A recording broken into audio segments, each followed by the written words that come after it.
Ayan, naimbag nga malum kada kayo amin kakabsat. Ayan.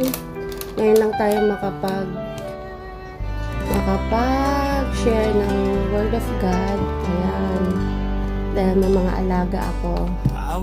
Hindi ko maisingit ang mapag-share. Pero ngayon, wala sila at hinatid ko sila sa mga kanya-kanya klase nila. So, I have a little time para makapag-share tayo ng word ni Lord. And, ayan, sabi ni Lord sa akin, i-share ko daw itong Lucas 1.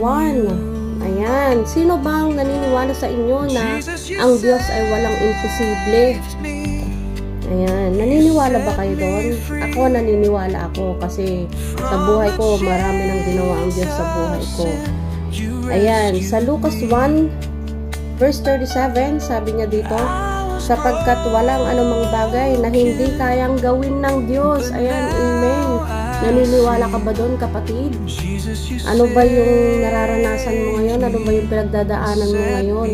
Walang imposible yan kay Lord. Basta 100% magtiwala tayo sa Diyos. Dahil anumang bagay, sabi nga dito, walang anumang bagay na hindi kayang gawin ng Diyos. Diba? Sabi dito, for no word from God will ever fail.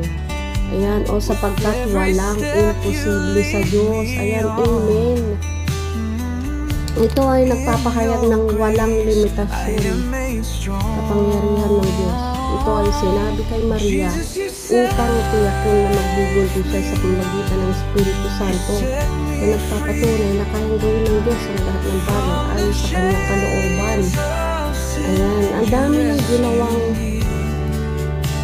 ginawang posible ang Diyos sa mga buhay ng mga tao mula pa noon.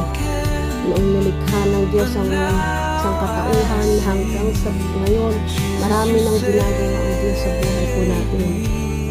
Kagaya ng ginawa niya na si Elizabeth at Zacarias dahil sa katandaan nila.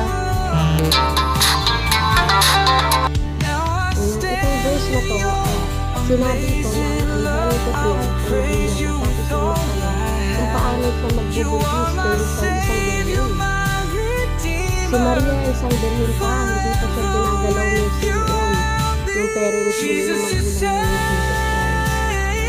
Pero dahil sinabi ito ng isang anghel, sabi niya ay magbubuntis dahil sa isang birhen. Ang tugon na nagpakita ng kapangyarihan ng Diyos ay hindi limitado ang physical na kakayahan ng tao.